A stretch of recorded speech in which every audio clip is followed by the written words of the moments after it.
Hello and welcome to this lecture number 8 of the course Robot Motion Planning. In the last class we had looked at configuration space, and today we'll move on from there and look at C-space obstacles. That is, when we have obstacles of different shapes, then how do we construct the corresponding C-space? Okay, then we'll move on to the C-space for serial arm robots. Okay, very quickly revising what we had done in the last class, we were talking about C-space. What is C-space, and then we'll move on to C-space obstacles. So in the last class we saw that when we talk about a mobile robot, we essentially mean that a mobile robot should not hit an obstacle when it finds the path. Okay, so and to do that, what we saw, the various examples that we looked at, the robot was a point robot. It did not have any physical dimension, for example in the case of the bug algorithm. Okay, now real robots have physical dimensions, which means that they are not a point. Okay. Now, so the question is how to specify all the points in a robot. Okay, and that is what we are trying to look at. And and to do that, we go to the configuration space. Now, we see that two parameters are enough to specify all the points of a robot that can only translate. For example, if I have a robot like this and I know its radius, I know its center x and y, and I don't know the radius r, then it automatically means that if I know where is x, y, and I know what is r, so I basically know that if the point is here, x dashed, y dashed, then I know all the points inside the robot because I know the radius r. So indirectly, I know all the points in the robot. So basically, just knowing x and y is enough to find out where all the points of the robot are lying. Okay. And these two parameters, x and y in this case, they make up the configuration of the robot. This for a mobile robot. Please remember, this is a mobile robot that can translate. Okay. Now, the configuration space or C-space is the space of all the configurations of the robot. What is the configuration of the robot? The configuration of the robot is x and y, because knowing x and y, we know where are the location of the other points in the robot. So the configuration is just a point in the C-space. Okay. So, for example, if you have a workspace like this and you have a mobile robot which has a radius of r, okay, then how do we make the C-space? We basically shrink the robot to a point, so the robot becomes a point here, and this comes inside by r, so this becomes smaller by a distance r, and that is my C-space now. So this space becomes my C-space, and the robot becomes a point in the C-space. Okay, now this looks like the Cartesian space. For example, this is x and y, similarly this is x and y, so they look similar, but they are different spaces. So the path planning is essentially, we are trying to find the path for a point robot now, because the robot has shrunk to a point and the workspace has become smaller. Okay. Now the configuration of the C-space looks like Cartesian space, but it is not the same. Okay, please remember that. Now, what is the degree of freedom of a system and how is it related to the configuration space? Okay. So the degree of freedom of a system is the dimension of the configuration space. In the previous case, we saw in the case of the mobile robot, we had x and y, and we said that x and y is enough to specify the configuration of the system. Okay, so in this particular case, this is 2 degrees of freedom for the robot, which has 2 degrees of freedom because it can only translate, and the configuration space also has 2 degrees of freedom. Okay, so the robot and the dimension of the configuration space is 2, which is x and y. Okay, so if we have a point robot, its configuration will have a dimension of 2. So if I have 3 independent point robots, for example, we talk about swarm robots and multi-agent systems. So I have 3 robots here now. This is x1, y1, this is x2, y2, this is x3, y3. So these are the configurations of these 3 robots. Now they are independent, means they are not connected in any way. Okay. So what is the total configuration? What is the total degrees of freedom of the system? Now it is 2 plus 2 plus 2, which is equal to 6. Okay. So please note that these are 3 points which are independent, each of them having 2 degrees of freedom. So the total degree of freedom of the system is 6. Okay, they are not connected in any way. Okay. Now a robot that can translate and rotate, minimum number of parameters required to specify the configuration. Okay, in the previous case we said that it can only translate, it cannot rotate. But if you have a robot which can translate and rotate, then how many degrees of freedom are required? Okay, so how do we, let me draw such a robot. Now this is a robot here, and we have a wheel, okay, 2 wheels, okay. And let's say it has a caster wheel. There is a caster wheel there. Okay, so this is omega 1, omega 2. Now we need a global frame. This is my x-axis, that's my y-axis. Okay. Now in between the two wheels, let's take a point P, which has coordinate xy. Okay. Now I put a local frame here, which is in this direction x dashed, and that is my y dashed. And this is my angle theta. Okay. Now what is the degree of freedom of this system now? Now this robot can translate and it can also rotate. So what is the degrees of freedom of this system? How do you define that? Okay. Now let us say that how many parameters are required to fix the position and orientation of this system, of this mobile robot? Now let us say we have 3 points. Let us assume these 3 points A, B and C. So the first point A can be placed anywhere on this robot. Okay, so I can place my point A here, for example. Okay, this is my point A. How many degrees of freedom it has? It has 2 x and y. Okay, so it could be anywhere on this body of this robot. Now next, I want to place the point B. Now the point B is, let me say here. So this distance is this is my point B. So this is xa, ya, this is xb and yb. Okay. Now the distance between A and B is fixed. So the distance AB is fixed, and hence the distance between this is xa minus xb squared plus ya minus yb squared.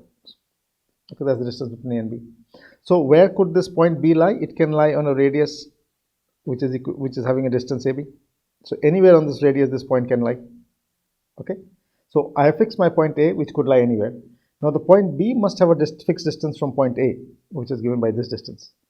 But that is not enough to, this point B could lie anywhere on the radius here, on the circular radius, right? B could lie here, B could lie here, B could lie here, and the distance would still be the same. Okay. Now to fix that, that basically means that I need another point, I need the point C. So I've got my point C, so this is XC and YC. Okay. Now if I say that the distance A to B is this distance, the distance B to C and the distance A to C now gets fixed. Okay, the point B, the moment I say that the distance AB is a constant distance and the point B could be anywhere on the circle, now the moment I put the third point, that is C, and I say the distance between AB, AC gets fixed, then the orientation of the body also gets fixed. Okay, so the position has got fixed and the orientation of the body has also got fixed. Okay. If I have only 2 points A and B, the orientation is not fixed. Why? Because this point B could be anywhere, so it could be rotating, right? But the moment I put my point C, now the position and orientation of this body gets fixed. Now, what about the distance? So the distance AC is equal to XA minus XC squared plus YA minus YC squared. Okay. And the distance BC is equal to XB minus XC squared plus YB minus YC squared. Okay. So that means you need 3 points to fix the position and orientation of a body. You can get 2 points to fix the position, but you cannot fix the orientation because it can still rotate and it can still maintain the distance AB. But the moment I put the point C, now the orientation also gets fixed. Okay. So this means how many degrees of freedom are there? 2 plus 2 plus 2, which is equal to 6. Okay. But now we have put these constraints. There is one constraint here, second constraint here, and the third constraint here. Okay. Now the moment I put this distance constraint between those 3 points, so it reduces the degrees of freedom of the system. So it becomes 6 minus 3 constraints, which is becoming 3 degrees of freedom. So this robot, which can rotate and translate, has 3 degrees of freedom: x, y, and theta. Okay. Now something to remember here is that this type of constraints are called holonomic constraints. So a holonomic constraint is one that can be expressed as a function of the configuration variables and possibly time. So I can write this distance in the form of g, q, t is equal to 0, or just in terms of g and q, which is equal to t. Okay. So this constraints, this distance constraints, okay, are called holonomic constraints. And each linearly independent holonomic constraint reduces the dimension of the system configuration space by 1. Okay, that means in the previous case, we had 3 points A, B, C, which had 6 degrees of freedom if they were independent, remember.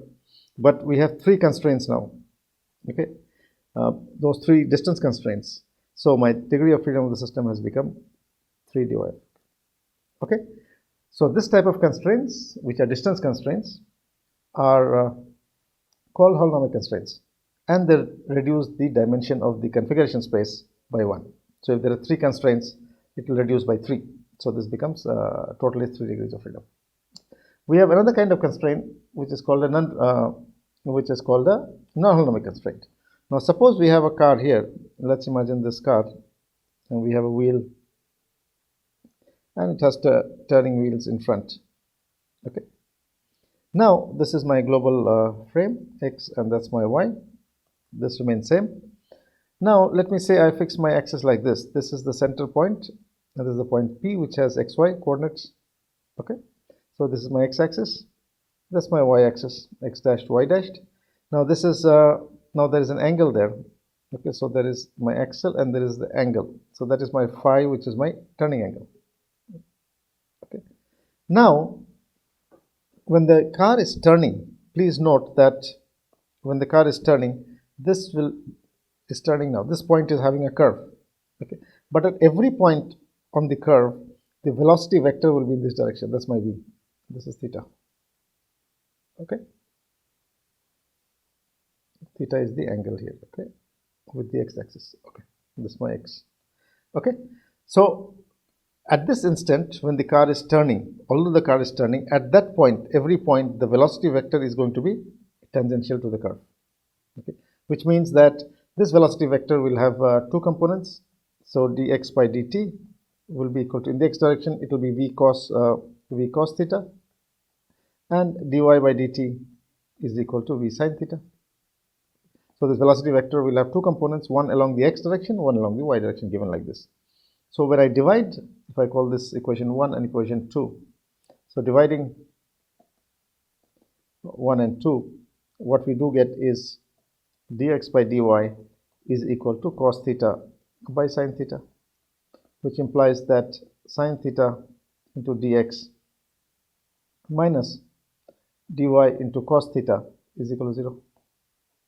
Okay. Which means that at every point on the curve, the velocity vector has to be tangential at that point. Okay, which means that we have put in a constraint like this. Now this is a velocity constraint. Okay. In the previous case, we saw there were position constraints in terms of distance. Here, this is in terms of the velocity now. And this type of constraints are called non-holonomic constraints. They are velocity constraints, okay, and they do not reduce the dimension of the system configuration space. So in this particular case, although this robot or this mobile robot has 3 degrees of freedom, we have seen, okay, and it also has a velocity constraint like this, a non-holonomic constraint in terms of velocity. It doesn't decrease the dimension of the configuration space below 3. Okay. So there are 2 kinds of constraints we have seen, holonomic and non-holonomic constraints. We'll come to this in more detail when we come towards the end, when we do motion planning with holonomic and non-holonomic constraints. Okay. Now the degree of freedom of a robot, or dimension of the configuration space of a robot which has drive and steering. Okay, let us have a look at that. So here we have seen that the robot which has drive and steering, we just saw that robot, and it has a steering. So there is my steering angle here. So this is my steering angle, which is phi. So this robot has dimension 3. Okay, so the configuration of this robot is will be represented by t theta, where t is corresponding to x and y, and theta is my in this particular case is the orientation. So this is my 3 degree of freedom system. Okay. Now, although there is a velocity constraint, it does not decrease the dimension of the configuration space. Okay. Now, what is the angle between the global frame and the local frame? That we have seen, that we know that there is a rotation matrix there. Okay. So the angle between the global frame, so if I draw my global frame here, so my global frame is x and that's my y, then the relation between x, y and x dashed, y dashed is given by the rotation matrix R. You know what is the rotation matrix? It's a relation about z. So it's cos theta minus sin theta, cos theta. Okay, that's 0, 0, 1, and this is 0, 0, right? So this is basically to explain the configuration of the mobile robot, which has rotation as well as which has got drive and steering. Okay, this is something which we did in the last class.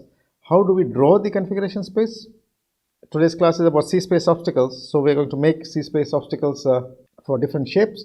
In this particular case, we see that because the robot is a point robot, the configuration space shape remains the same. In this particular case on the top, that is in case 2, we see that the robot is going to go and sit like this, and what happens is the shape of the obstacle becomes enlarged. And at the corners, I explained last time that when the robot goes and sits there, it's like exactly at that corner point, the robot can rotate like that because it's a point contact, right? So there's a curve. That's how we get these curves. Okay. In the third case, we have seen this robot is slightly larger, so it is a bigger robot. So it goes and sits like this, and the shape of the configuration space becomes like this. Okay. So basically, we go and put the robot wherever it can go and sit, the maximum it can go, and we draw the locus of the center of the robot. That's how we get the C space. So this is my C space obstacle. Okay. Now we also looked at the case where we have a mobile robot like this, and we have an obstacle which is shaped like this. How did we get the shape of the C space obstacle? We basically imagine the robot to be going and sitting at all these points, the maximum position to which it can go and sit. So it can go here, it can go here, it can go here. Okay. And wherever is the center of the robot, that is the maximum it can go. So we draw the locus of the center points, and our shape of the obstacle becomes like this. Okay, it is like the robot is a circular robot, so it's going and sitting there, and it can go and hence the obstacle increases to this shape. Now you can visualize this very clearly, and this is simplified. Why is it simplified? For the very simple reason that it was a circle, and the circle is shrinking to a point. Okay, so it is like there is no rotation. The circle doesn't have a rotation, because even if it does rotate, it's still a circle. Okay, so you can see the difference between a triangular robot like this and a circular robot. So in a triangular robot, if the robot rotates, it will change, the complete shape will change. It will become like this, that you can imagine. But a circular robot, even if it rotates, it still remains a circle. There's no change in the shape. So first we'll start off by looking at circular robots, which is easier to understand. Then we'll go on to triangular and other shapes. Okay, so next let's look at a triangular robot. Okay, I hope you understand this, how we got this shape. It's very easy. At the points, at the corner points, you have to be careful, because at that point the robot can actually rotate about that point, and that's how you get these curves. Okay, otherwise it's a straight line. Okay, now let's look at a triangular robot. Now this is the triangular robot which is shown here, and it is right angled. Now something to note very carefully, please note, you're supposed to note the number 1 is the origin of axis. Where is the origin of the frame? The origin of the frame is here. Please note that very carefully, because the shape will depend on that origin wherever it is. If you change the origin, the shape will change. Okay.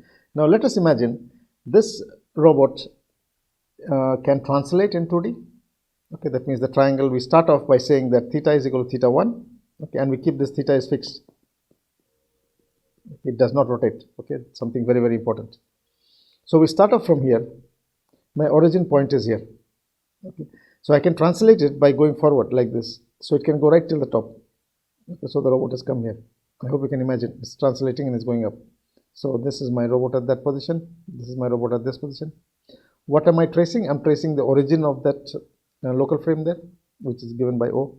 So what is the line traced by the origin? It is tracing like this, going till here. Okay. Now it can go right. Okay, so it has gone right on top there. Now I push it this side. So it is going here, then it has gone here, then it has gone here, then it has gone here. Okay, so what do I get? The origin is tracing again this line. Okay. But at this point, it cannot go down. Okay. So it has to go forward a little bit more. Now you can see it has gone forward till there. Only then it can come down, because it's a physical body, right? It cannot go inside the obstacle. So this is my obstacle. Now it has gone towards the right. Now it can slide down. It is sliding down. It has come till here. Okay, right. Now something to be careful about. Once it is here, okay, at this location, this is an inclined edge. So it can slide along the inclined edge and come here. So what do you get here is this shape. The locus now becomes like this. That means I started from here, I went there, then I went there, I went down. But here it is sliding down. So the origin is moving along this line. Please note that carefully. The origin is moving along this line. Okay, and it comes till here now. Now this is my origin there. Again, the origin can go left like this. Okay, and then I trace. So what did I trace? I traced this, this, and that. That is my shape of the C-space obstacle. Okay, so I'll repeat this again because it's very, very important that you should know how to do this by yourself. It just takes a bit of practice, and that's all. So I'll repeat this again so that everything becomes clear from here. Okay, so in the previous case, what did we do? I took the circle. So let me come here. So what did I do is I took the circle and I placed the circle on the boundary, right? And then I traced the CG of the circle, or the center of the circle. What did I get? Here I get a curve. I get a straight line here. I get a curve here, straight line, curve, and that is my shape. So the shape of the obstacle becomes this. Now it is like saying I took the circle and I moved the circle along the boundary like this. Okay. Now similarly here, the robot is not a circle, but it's a triangle, and the origin is fixed at this point. Okay, that means I'm tracking the origin basically. In the previous case, I was tracking the CG. Okay, so this was my origin in the previous case. That's my XY. Okay, so I was tracking the center point there. Now I'm tracking the origin, which is at the tip of the robot. Theta is fixed. It does not rotate. It only translates. So I start off from the corner here. So I place my robot there, and it can only translate, so it can go up like this. Okay, so these points you can see that it is going up. And which point is being tracked? The origin is being tracked, so it is a straight line. Okay, so it is going right up till here, because until it goes up till there, you can move it towards the right. So which line did it trace? It traced this line. Right. Now I take it on the right side, it goes till there. Okay, and then I bring it down. So now I bring it down, it comes till here. So this point is being traced. Now at this location, because there is a curve, there is a slant edge there. This is a slant edge. This can come down like this. It comes down like that. The robot comes to this configuration. Okay, so it has come down like this. Then it has gone like this again. Okay, so what was the trajectory of that origin? It is like this, like this, like this, like this. Please note that curve there. Okay, so my configuration space has this shape now. Okay. Please note that there is one incline here. Okay, the other places it's rectangular, it's 90 degrees only. Whereas here there is an incline. This incline corresponds to what? This incline corresponds to this side. Okay. So now, so this is for a fixed orientation. Let's say this is theta equal to 0 degrees. Okay. Let's simply say it is equal to 0 degrees. Now suppose I change the theta. So this was theta equal to 0 degrees, something we did just now. Suppose I change the theta. Suppose I make theta equal to 45 degrees now. 45 degrees means, and this fellow is bent now. Let's say that is 45 degrees. Okay. Now you see, again, please note where is the origin? The origin is here only. Now, will the shape be the same as before of the C-space obstacle? No, it won't. Why? Because this fellow is rotated now. Now you also appreciate, in the case of a circle, it's much easier. That's why mobile robots are all circular. You can draw this C-space very easily. Okay. Now let's start drawing this from here. So I place it here. This is my origin. The tip of that robot is my origin. Now I move it upward like that. The robot moves up. It's moving up and it goes right till there. Okay, it goes till here. There. Okay, so I get this surface. Now at this location, I can slide the robot forward. It is sliding forward like this and going here. That means it can always slide along an inclined edge. Okay, so now it has slid like this and gone here. Now you move it right, it has gone till here. Now there is another edge here. So what it can do is it can slide like this. So we are marking the tip, right? We are taking the locus of the tip. So this part comes here. Then it goes down. Okay, it has come to this location. Now it can slide again and come down. So it is sliding down, so we're getting this surface. And once you get that surface, then you slide it leftward and it comes here. So what is the shape? It is this. So this is my shape. Now please note, in the previous case, when the robot theta was equal to 0 degrees, you had one inclined face only, the C obstacle space. Okay, in the C obstacle, not C space. In this particular case, we are seeing that there are three inclinations. There is one here, and one there. And you should exactly figure out how they have come. Okay, I'll repeat it again because this is something very, very important. Please do it by yourself once, it will become very clear. If it is still not clear to you, what I would suggest is that cut a paper in this shape of a triangle, and then you have an obstacle which is rectangular. You move this paper triangular robot around and see which is the locus of the points tracked by the origin of the robot. Okay, it becomes very easy then. So I'll start again. We have this robot which is inclined at a particular angle, let's say 45 degrees. So I start drawing this. I start from here always. Okay, there it is. Where is the origin? The origin is at the tip here. So I'm going to track the locus of the motion of the origin. So what do I do here? I move it upward. So I move it up till where? I move it up till here. Okay, so it has gone up till there. Okay. Now, once it has gone up here, you can slide it along one inclined edge, because you can slide this so it goes up like that. Then you move it rightwards. It goes till the end there. Now here you can slide it again in this direction because of the inclined edge. So it comes down like this till here. Move it down, it comes to this point. Okay, and once it comes to this point, then what we can do is we can slide it along this edge, and it comes here. And then I move it left, it comes here. So what is the shape? Shape is like this, like this, like this, like this, which is this one. Okay, the C space obstacle shape is given here. Now there were three inclined edges. Okay, so on this case also you are getting three inclined surfaces here, one here, two here, and third here. Okay, so there is some correlation between the inclined surfaces of the robot and in the C space obstacle, or the C obstacle, where the inclined faces are going to come. Okay. And there is an algorithm which is called the star algorithm, because which can automatically find out, or which is an indicator and can help you how to get the actual shape of the C space obstacle. So let's take the example of this robot here, which is at, let's say, theta is equal to 45 degrees. The robot has rotated by 45 degrees. Okay. Now in this robot, what we are doing is we see there are three inclined faces. Okay. Now in each of the inclined faces, we draw this perpendicular. This is R1, R2, and R3. Okay.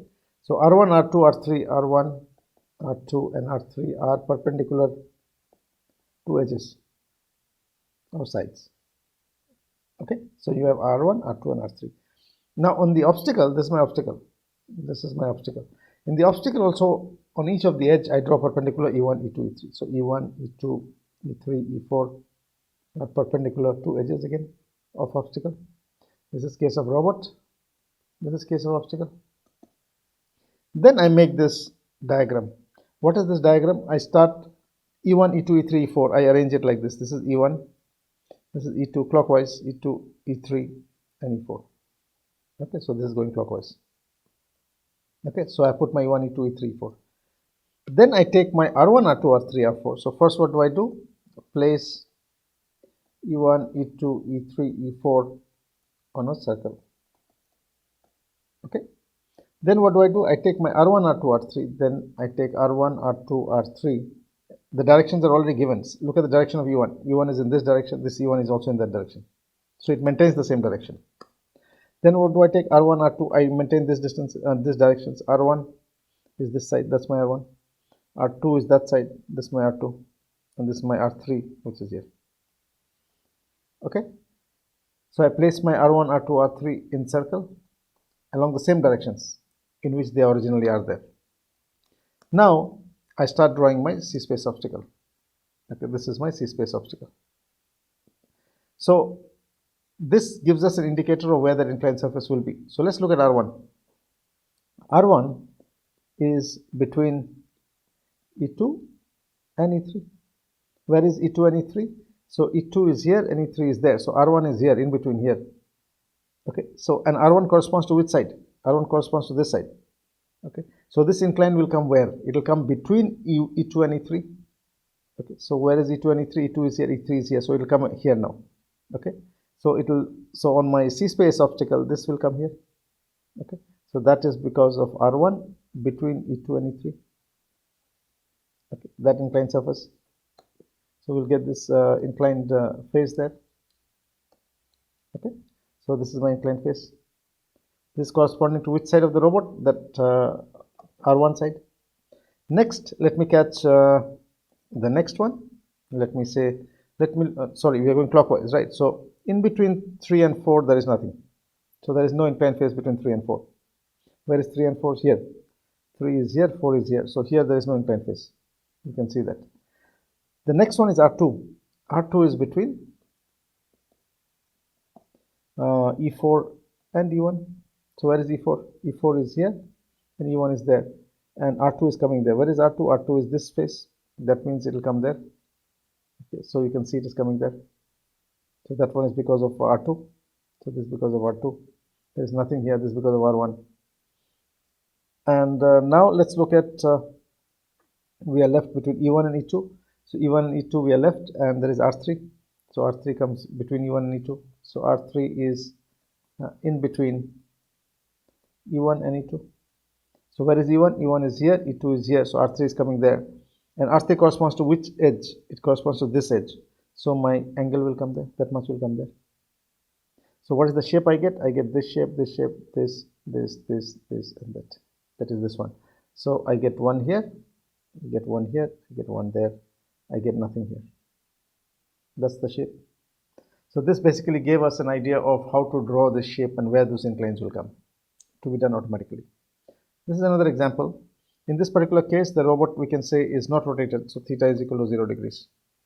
I follow the same procedure. I start with E1, E2, E3, E4. These are perpendicular to the, okay, so I first mark E1, E2, E3 and E4. They are perpendicular to edges of obstacle. Okay, next what we do is I take the robot and I mark R1, R2, R3, R4, which are perpendicular to edges of the robot. One, R2, R3, perpendicular to edge of robot. Okay, then I draw my circle, which is here. So I mark E1, E2, E3 and E4, and I place my R1, R2, R3, R4. So this is my R1, R1. Please note R1 isn't here now, R1, R2, because R1, R2 are perpendicular to the edges, and the edges are perpendicular to XY axis. Okay, R3 is here only. Okay, please note R1, R2 and R3 where they are. Now we start drawing the inclined surfaces. Okay. So I start off between E2 and E3. So E2 and E3, E2 and E3. So there is something there. Okay, what is there? R3 is there. What is the angle here? The inclined surface is there. So I get this surface there. Okay, so which is here. Right. Now next, what do? We go to E3 and E4. So where is E3 and E4? E3 and E4, R2 is along E4. Okay, so R2 is along E4, which basically means that it is not coming in between E3 and E4. It is along E4 only, along the edge E4. Okay, so this will not cause any inclined. It is like saying it is a straight line here.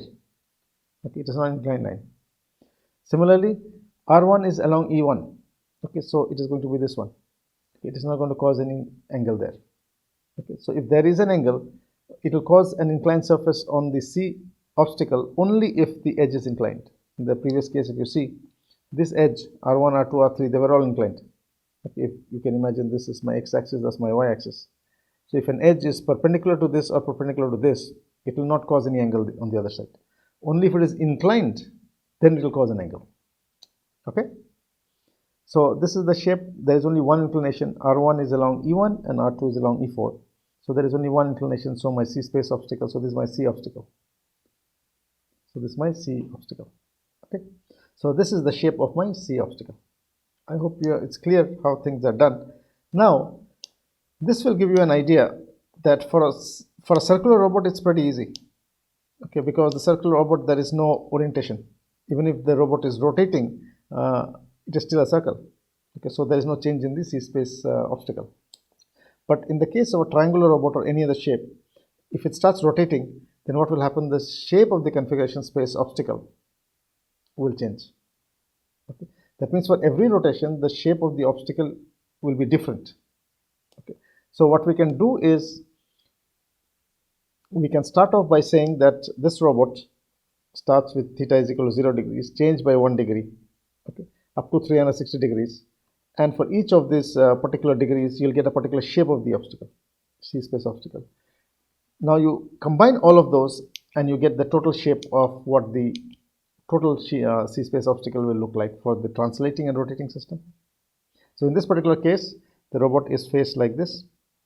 Then we rotate the robot a little bit, maybe we make it like this. Then we rotate a little bit more, make it like this. Then we make it like this. Then we make it downwards. Okay. So we rotate from 0 degrees to 360 degrees. And for each of those, you get a particular shape. So you stack those shapes. Say, for example, this is theta equal to 0. That is theta equal to 360 will be the same shape, 359 degrees. So you stack them all together, and this is what we call a volume. So this is a volume bounded by patches of ruled surfaces. Okay. So a polygonal robot translating and rotating in 2D space is actually you'll be getting a volume. A C-space obstacle is a volume bounded by patched ruled surfaces. So if you're doing motion planning where the robot is also rotating and translating, it becomes pretty complicated because it will start moving here now. Okay, so it's not planar anymore. But I hope you understand how do we get this volume. Okay, so this also gives us an idea of you have the obstacle, which is shown here, and you have the robot, which has a particular angle. And when the robot is rotating, for each of those rotations, you get a particular shape. And then you stack all of them together, and you get your C obstacle volume. So it's a volume now. Okay. Now, path planning for a rectangular robot. So when we are doing path planning, we always have to we always have to plan in the configuration space. Okay. So we have to increase or enlarge the size of the obstacle and decrease the size of the robot. Now let's look at this particular example where you have a rectangular robot and this is rotated at 45 degrees. So you can imagine that we place the robot here, okay, go in like this, okay. So it can rotate, it can slip around this point, right? So the robot is here, then the robot is there, okay. So it can come down in this configuration, okay. So the robot can move. What are we tracking? Please note where is the origin. The origin is in the center of the robot there. So we are tracking the center of the robot. Now you can imagine that there is an incline here, there's an incline there, there's an incline there, there's an incline there. Okay, so this is inclined by 45 degrees, right? So what will be the shape of this fellow? The shape of this, the shape would be something like this. Okay, so you can imagine that on this side it can slide. So what you're getting, the CG is sliding like this. Okay, then it's moving slightly here, can move that side, then again it's sliding here, moving here, moving here. So we are basically tracking the CG of the robot now. And as the red robot is moving around the obstacle, you can see that we are tracking the CG and this is the shape that we get. So what is the shape? The shape will be like this. So this is C obstacle. So if I change this 45-degree angle, this shape will change again. Okay, that is logical, isn't it? So for example, in this case, it is like this. It is facing this side. Okay. And suppose it can translate and rotate. Now, if it can rotate, obviously for every rotation there will be a different C space. Okay. So what we are doing is essentially, in a case of 2D possibility, it can rotate and translate. Then in that case, what we do when we track what we are getting, because it can rotate also now and translate, what we'll be getting is this my C obstacle. Okay. Now a problem for finding a path from start to goal point. Suppose this is my goal point. This is a rectangular robot, right? This is a rectangular robot. Okay. And this is my initial point and this is my goal point. And these are obstacles. So this is my obstacle, that's also obstacle. So what we can do is I can assume this robot to be translating only around the obstacles, and then I can make my C obstacle. Okay, so what I'm doing is basically I am making this fellow go and sit like this, go and sit here. I can make it sit like this, then it can translate this side, come and sit till here. What am I doing? I'm tracking the CG of this obstacle. Okay, no, sorry, the CG of the robot when it is moving. So when I track the CG of the robot, what I do get is, this is my C obstacle, the shape of the C obstacle. In the center, please note that when it is going and sitting in there, the whole space is going, okay, which basically means that is why it is, so in the center also, the robot is unable to go through the center. Now we have made our C obstacle. Okay, so this is my C obstacle. Now the robot has become a point, the obstacle has enlarged, so this is basically my C space also with the C obstacle. The robot has become a point. Okay, now when I want to go from Q goal to from initial point to final point, it is very easy to see that there is free space. This is my free space, and this is my obstacle space. So wherever there is free space, it can very easily connect the free space to the goal. And there are that many paths. In this particular case, it can go like this, it can go like this. It can also go from the other side. Okay, so it can also go from this side and go like this also. Okay, so there are a large number of paths, so there are infinite paths. Okay, so there are infinite paths. Then the question comes, which path is faster, which is shorter length.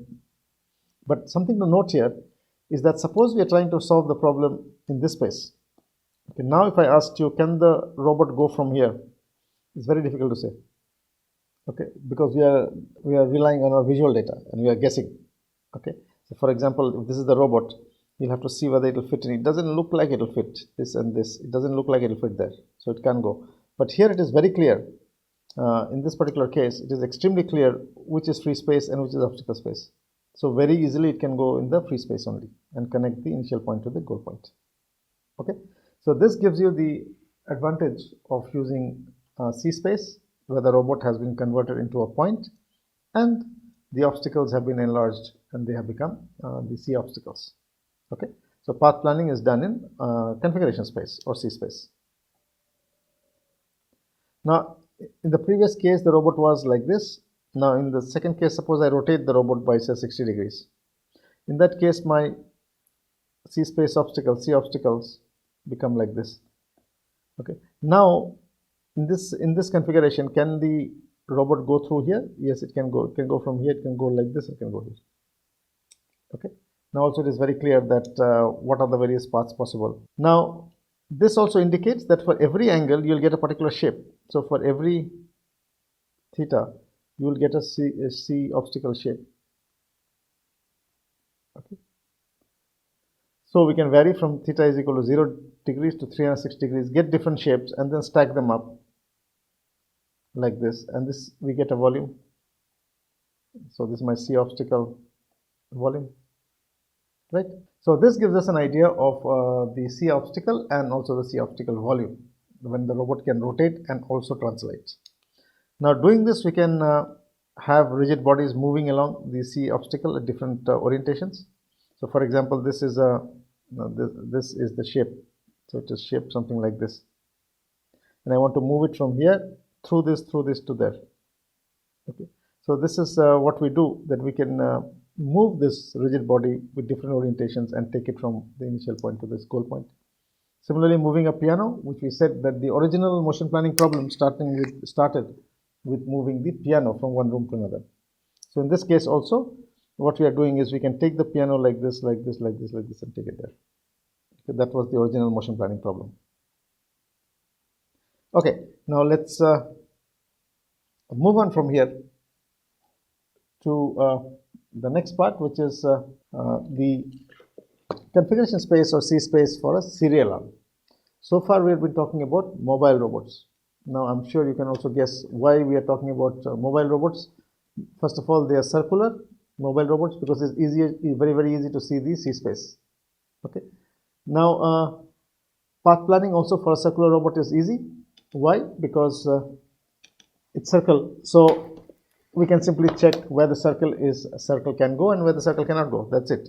Even if it is rotating, it's still a circle. Okay. The moment you make it triangular, then the problem of rotation starts coming inside. But for a serial arm, it's more difficult. Why? Because we said that the obstacle or the robot not hitting the obstacle means that no point of the robot should be inside the obstacle. Let's take an example here. So here we have a mobile robot, so we have a serial arm here. Now we are talking about serial arms. Okay, very simple 2 degree of freedom serial arm. There is one arm here and there is another arm there. 2 arms. Okay, this is 2 degree of freedom planar. Let us say we have an obstacle here. That's my obstacle. That's an obstacle. Okay. Okay. Now we say that robot should not hit the obstacle.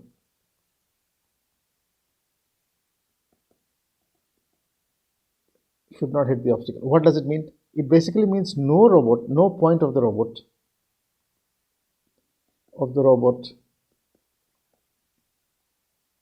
should be inside the obstacle. This is what it means. In the case of mobile robot, it was very easy. Okay, you could understand, shrink it to a point and then you can see that is the obstacle space, that is the C space obstacle, and then no point is inside there, so it's very easy. Okay, so all I have to do in terms of geometry is, if I have a mobile circular robot and I have an obstacle like this, all I need to do is shrink this fellow, okay, to a point, reduce by r, decrease that one by r. Okay, so this has come down by r. I inflate my obstacle by r. Okay, this I make it the obstacle. Now I have free space and I have obstacle space. So if I want to go from this point to that point, I can simply go like this. Okay, geometrically, you're just moving a point around, and the point should not go inside here, which is very easy also. You know what are the vertices of this C obstacle. So this point should not go inside there. Okay. Now how do we do that in the case of a serial arm? Now in the case of a serial arm, suppose I want to go from this point to this point. How do I go? Okay. And how do I specify that no point of the robot is inside the obstacle now? Okay. So suppose the point is here. Can I go there? Or I can't go there without hurting the obstacle? Okay. How do you figure that out? Okay. So when we are saying path planning for serial robot arms, we basically mean the robot, no point of the robot link, no point on the robot link should be inside the obstacle. Okay, that is what we mean. So how can I figure that out? Is essentially by doing my forward kinematics. For example, let us look at this, my robot arm. This is my arm, 2 degree of freedom I just drew. So this is L1, this is L2, this is theta 1, that is theta 2. This is my theta 2. Okay, this is my point xy. This is my obstacle. Also, this is my obstacle. I want to go from this point to this point now. Okay, so I should be able to figure out. Now I have my point xy. Now I know that x is equal to L1 cos theta 1 plus L2 cos theta 1 plus theta 2. Okay, plus y is equal to L1 sin theta 1 plus L2 sin theta 1 plus theta 2. Okay, so at any point in here, I can do forward kinematics. This is my forward kinematics. I can give different values of theta 1 and theta 2 and then see where the end effector is. Now, if I know this is my xy, I also know from these two equations, I also know that my position is probably here like this. This is one solution. Okay, so for every theta 1 and theta 2, I exactly know where is the end effector and where is this fellow also. So let me call this x1, y1. No, sorry, x1, y1. This joint. Where is this joint and where is this joint? I can find that from these two equations, right? For different values of theta 1, theta 2. And then I can see by connecting with a straight line, if this line is inside that obstacle, that would mean that it's hitting the obstacle. So I'm trying to explain here what is hitting an obstacle mean here. Okay, so I can get different values of theta 1 and theta 2. I can find where is xy and where is x1, y1. That is the position. 0, 0 doesn't move, it's always there. And then I connect by straight lines and say that this straight line is not intersecting with that obstacle.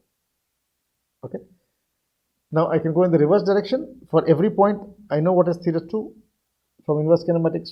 From my inverse kinematics, I have done x squared plus y squared minus L1 squared minus L2 squared divided by twice L1 L2. I get theta 2.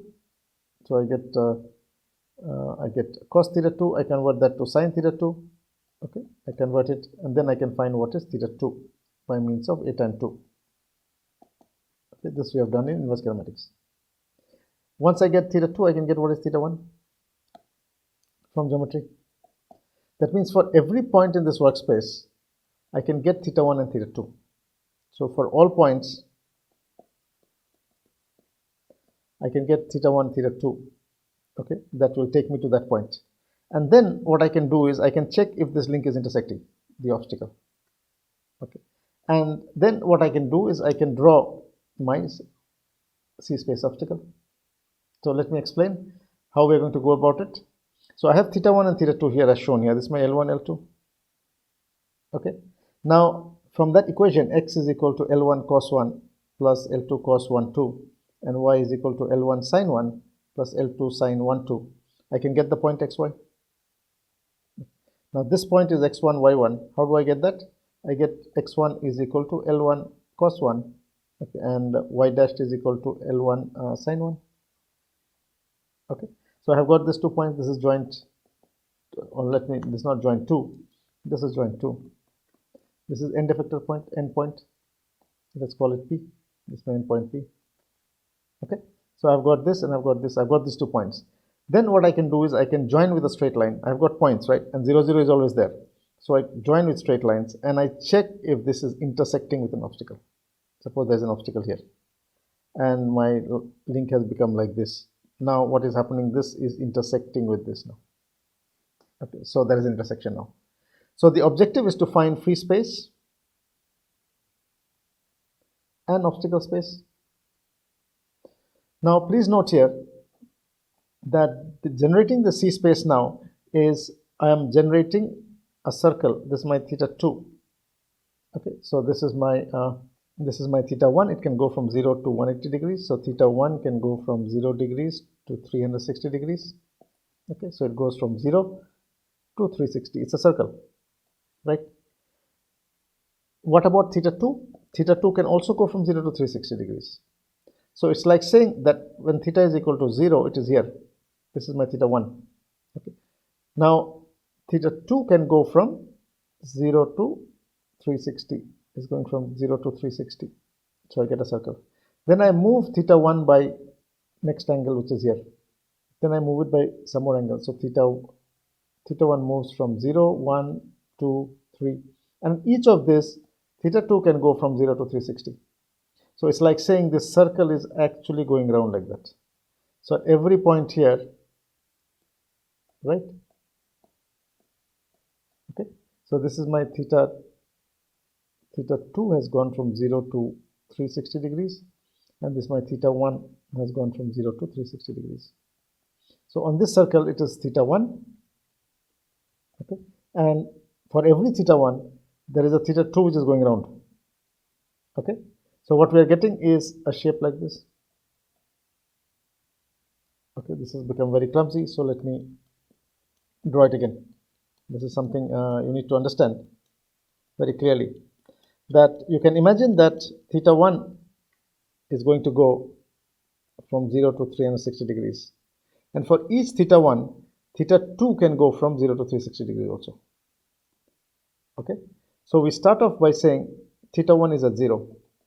So theta 2 can go round like that. Okay, it takes a circle. Then theta 1 goes to the next point, which is theta 1 equal to 1 degree. Now this theta 2 can take a circle again there. And similarly, it is taking circles like this, and it is going round like this. Okay. Now if I join these circles, what do we get? We get the shape which is basically called a torus. Okay. And this is my C space obstacle. Sorry, this is my C space. Okay. So basically what we are seeing here is that the shape that we are getting is that of a torus. Okay. And the C space here and the Cartesian space, they look completely different. Okay. The Cartesian space is my x coordinate here and my y coordinate there. Right. Whereas the torus is looking completely different from my Cartesian space now. This is my C space. So the C space and the Cartesian space, they look completely different. In the case of the mobile robot, they look same. Okay, but here they look completely different. Now this is the shape of configuration space for a serial arm. Okay, for that of a mobile robot, it is like this only. This is my X and this is my Y. It looks like the Cartesian space. Whereas for a serial arm, what we are seeing is that we have this going this side. This is my theta 2 and that's my theta 1. So that's my theta 1 and that's my theta 2. Okay. So it's like saying this theta 2 is a circle which is going round like this. And sorry, theta 1 is going round like this. And for every theta 1, there is theta 2 which is like this. So if I take the complete, if I take that complete volume, it becomes a torus. Okay, this is something like a cycle tube. You must have seen the tube of a cycle. It's inflated, or a motorcycle tube. Okay, which is inflated. It looks like this. Okay. This is the shape of the configuration space of a serial arm, which looks very, very different from that of the mobile robot. Okay. So our Cartesian space of the mobile robot looks like the Cartesian space. If this is my X, that's my Y. So this is one link and that's another link. So this is my X and Y. So it looks like the Cartesian space. Whereas the C space looks like this. And it looks very, very different. Okay. So please note that in the case of the mobile robot also, they are different actually, but they look same. Here they look different and they're different, of course. Now this is an example of the torus. So we start off from let me have a look at that again. So here we start off at a point theta equal to, it's a circle which is going around this, so it is becoming a torus. Okay, let me look at it again. Okay, so first of all, at a point theta equal to 0, we have a circle. Theta equal to 0, we have a circle. Now the circle, as theta 1 is changing, the circle is also moving like that. So what we are getting is this kind of a structure, which is basically a torus structure. So please note that in the case of a serial arm, the shape of the C space is that of a torus. Yeah, so in the case of a mobile robot, they look the same, C space and Cartesian space, but they are different. In the case of the serial arm, they are different and they look different.